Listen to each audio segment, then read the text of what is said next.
Hello students, welcome back to teachers vision. जैसे कि आपको पता है हमने रीजनिंग में एक स्पेशल सेशन स्टार्ट करा था पजल्स का, जिसका नाम था माइंड मेज द लॉजिकल पजल लैब। आज बेटा उसका क्या है 20th डे है।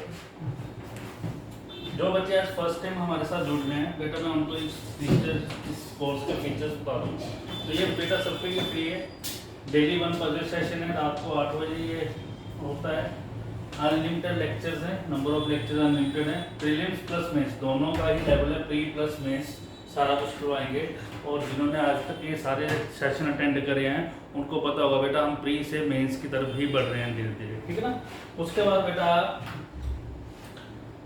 ये किसके लिए क्या है सेशन बहुत जरूरी है, जिन्होंने बैंक का एग्जाम देना है, एसएससी का एग्जाम देना है, रेलवे का एग्जाम देना है या अदर कॉम्पिटेटिव एग्जाम देना है, किसी भी गवर्नमेंट सेक्टर का आपने एग्जाम देना है जहाँ रीजनिंग आनी है, तो बेटा ये पजल का सेशन बिल्कुल भी स्किप मत करो, ठीक है। होप सो आप ये सेशन को लाइक कर रहे हो, अच्छा लग रहा है, आपको कुछ सीखने को मिल रहा है, तो बेटा वीडियो को लाइक जरूर करना है।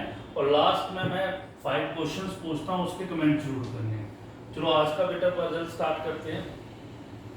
12 people are sitting in a 2 parallel rows containing 6 people in each row such that they are equidistant from each other. Distance उनके बीच में equal है।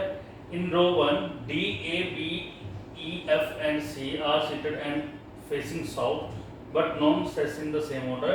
In row 2, M, I, J, L, N and K are seated facing towards the north. अब बेटा last class में क्या हुआ था, last जो सेशन हुआ था उसमें हमने करा था कि एक सिंगल लाइन, आज से हम क्या है डबल लाइन स्टार्ट कर रहे हैं। तो आज बेसिक होगा।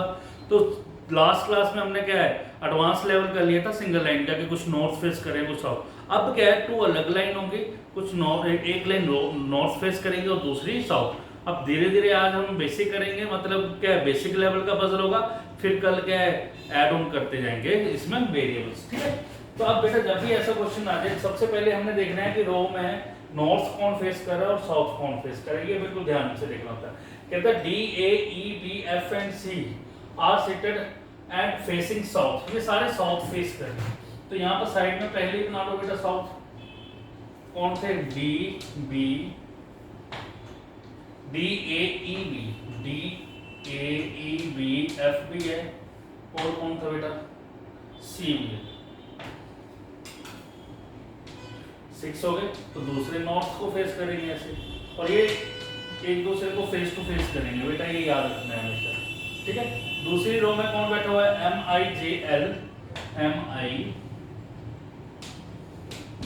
जे एल, एन के, एन के, ये सारे क्या है हमारे क्या हो गए वो नॉर्थ फेस कर रहे हैं, but not assessing in the same order. अब बेटा ये नॉर्थ फेस कर रहे हैं अगर, तो ये लेफ्ट है ये राइट है, और ये साउथ फेस कर रहे हैं तो ये लेफ्ट होगा और ये राइट होगा।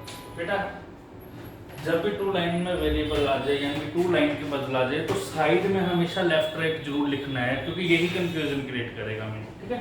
चलो अब पजल स्टार्ट करते हैं। कहते हैं M sit third to the left of L who face C. Who किसके लिए यूज हो गया बेटा, एल के लिए। M sit third to the left of L, L के थर्ड लेफ्ट में, एल के थर्ड लेफ्ट में कौन है एम।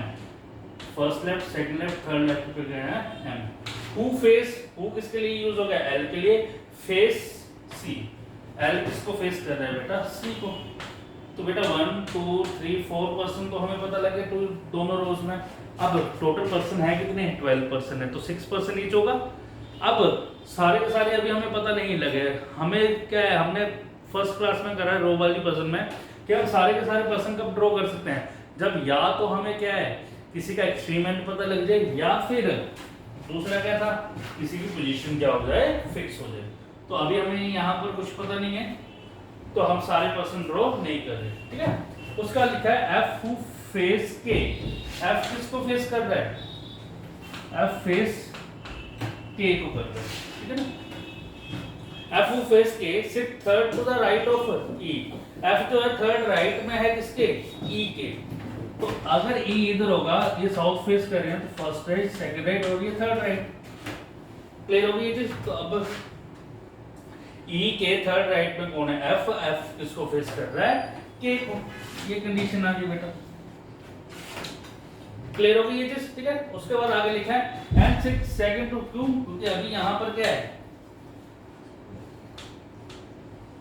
यहाँ पर क्या है 4 पर्सन थे, ये पर्सन अलग है, तो यहाँ पर अभी एडजस्ट नहीं हो रहे, तो अभी अपने इसको क्या है एज इट इज लिख लिया साइड में। आगे लिखा है and 6 second to the left of M, M के सेकंड लेफ्ट में, एम का सेकंड लेफ्ट, ये एम है फर्स्ट लेफ्ट इधर, ये सेकंड लेफ्ट, यहाँ कौन आ गया एन, ठीक है। तो यहाँ पर देखो जैसे मैंने एन यहाँ लिख दिया तो 1 2 3 4 5 6 पर्सन हो गए, तो इधर भी बेटा 6 पर्सन हो जाएंगे, ऊपर भी। क्लियर हो गई अभी ये चीज, ठीक है ना। क्योंकि अब क्या है नीचे वाले 6 है तो ये फेस टू फेस एक दूसरे को फेस टू फेस करके बैठे हुए हैं, तो इक्वल डिस्टेंस पे बैठे हुए हैं, लिखा हुआ था ऊपर, तो वहां पर यानी कि इसके ऑपोजिट यही होगा, इसके ऑपोजिट यही होगा, तो 6 पर्सन नीचे वाली रो में हो गए, तो ऊपर वाली रो में भी पता लग गया। अब ऊपर क्या लिखा, साथ में क्या लिखा था, ई के सेकंड राइट थर्ड राइट पे क्या एफ है। अगर बेटा ई यहाँ होगा तो 1 2 छोड़कर यहाँ एफ होगा, तो यहाँ क्या आ जाएगा। अगर ई यहाँ होगा तो 1 2 छोड़कर यहाँ एफ आ गया, बट यहाँ एन आ गया, यहाँ नहीं हो सकता ई, यहाँ तो हो सकता है, यहाँ नहीं हो सकता। ई इधर हो गया तो 1 2 छोड़कर, तो आगे ई आने की कोई पॉसिबिलिटी नहीं बची, क्योंकि 2 छोड़कर एफ ही नहीं आएगा। फिर ई यहाँ आ गया तो 1 छोड़कर एफ नहीं आना, तो ई के लिए यही स्पेस बचा बेटा, 1 को छोड़कर यहाँ एफ आ गया, एफ किसको फेस कर रहा है, के को। लो बेटा ये भी चीज हमने यूज कर ली। जो आप यूज कर लेते हो साइड में लिखा डाटा, उसको साथ के साथ रब कर दिया करो बेटा। उसके बाद लिखा है D face a person who is not an immediate neighbour of J. D जो है वो क्या है, जो उसके जो नेबर है वो जे को फेस नहीं कर रहे, ये लिखा है, ध्यान से पढ़ो जरा। D face a person who is not an immediate neighbour of J. D face कर रहा है उस बंदे को जिसका नेबर क्या है, जे नहीं है। या फिर इसको ऐसे बोल सकते हैं डी के जो नेबर है वो जे को फेस नहीं करेगी, बात तो सेम ही होगी। उसके बाद आगे A sit third to the left of B. A third left में है किसके बेटा, बी के। बी के थर्ड लेफ्ट में, फर्स्ट सेकंड थर्ड लेफ्ट पे कौन आएगा, ए। तब देखो बेटा बी अगर इधर होगा तो फर्स्ट लेफ्ट सेकंड लेफ्ट ए आएगा नहीं, बी इधर होगा तो 1 2 छोड़कर यहाँ ए आएगा नहीं, क्योंकि गैप बी 2 का बनाना, तो बी इधर होगा, 1 2 का गैप यहाँ पर ए आ गया, तो ए भी यूज कर लिया, बी भी यूज कर लिया, एफ भी यूज कर लिया, सी भी यूज कर लिया, बच्चा क्या डी, डी यहाँ आ जाएगा।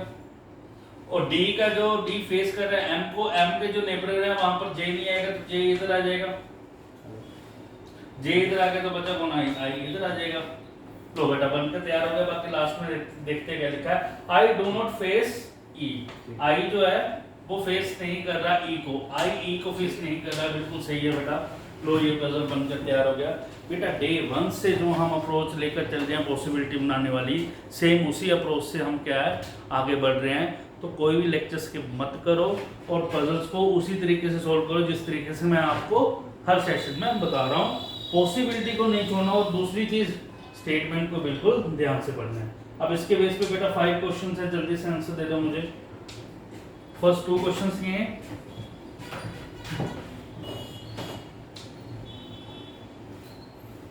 और बेटा हमारे चैनल को सब्सक्राइब करना ना भूले, क्योंकि इस चैनल पे सिर्फ आपको सिर्फ रीजनिंग के लेक्चर ही नहीं मिलेंगे, चैनल पे आपको इंग्लिश में स्पोर्ट्स द एरर या सेंटेंस करेक्शन के वीडियोस भी आपको मिल जाएंगे, अवेलेबल मिल जाएंगे। वहाँ पर प्लेलिस्ट है, वहाँ पर आपको करंट अफेयर की प्लेलिस्ट मिल जाएगी, तो बहुत सारे वीडियोस आपको फ्री ऑफ कॉस्ट मिलते हैं। तो जो आपके लेक्चर क्या है एग्जाम के लिए इम्पोर्टेंट है, ठीक है ना, तो इसलिए क्या है आप वहाँ पर क्या है सब्सक्राइब करके प्लेलिस्ट दे सकते हैं, वहाँ पर मैथ्स के लेक्चर्स भी मिलेंगे आपको।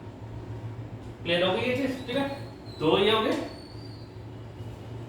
3 क्वेश्चन ये है बेटा, जल्दी से आंसर कमेंट कर दो। और अगर आप इसका सेशन आपको अच्छा लगा है तो इसको लाइक कर दो, और बेटा अपने दोस्तों के साथ शेयर जरूर करो। इसके अलावा बेटा कोई अगर न्यू स्टूडेंट है जिन्होंने क्या है बेटा किसी भी सब्जेक्ट के रिलेटेड क्या है वीडियो कोर्स लेना है, चाहे वो इंडिविजुअली सब्जेक्ट वाइज लेना हो, जैसे मैथ्स का हो गया, जीके का हो गया, करंट अफेयर का हो गया, या फिर आप बोल लो रीजनिंग का सब्जेक्ट वाइज आपको कोर्स चाहिए तो सब्जेक्ट वाइज भी मिल जाएगा। अगर ओवरऑल कोर्स चाहिए आपको, जैसे कि आपको बैंक पीओ क्लर्क का चाहिए, एसएससी का चाहिए, Punjab police Himachal police, Haryana police के चाहिए, किसी भी एग्ज़ाम के लिए, पुलिस के एग्ज़ाम के लिए, आर्मी के एग्ज़ाम के लिए, IAS PCS के एग्ज़ाम के लिए, पटवारी के एग्ज़ाम के लिए, लॉ एंट्रेंस UET का एग्ज़ाम हो, अगर कोई भी डिफरेंट क्या गवर्नमेंट सेक्टर का एग्ज़ाम है, अगर आपको फुल फ्लेज कोर्स चाहिए तो फुल फ्लेज कोर्स मिल जाएगा। अगर आपको कोई एक पर्टिकुलर सब्जेक्ट चाहिए, आपको वो सब्जेक्ट भी मिल जाएगा। हाँ, आपको ऑनलाइन और ऑफलाइन जो भी आपको सूट करता है उसके अकॉर्डिंगली आपको बैच मिल जाएगा। होप सो आज का सेशन आपको क्या अच्छा लगा हो। आज के सेशन में बस इतना ही है, बाकी नेक्स्ट सेशन में मिलते हैं, तब तक के लिए गुड नाइट।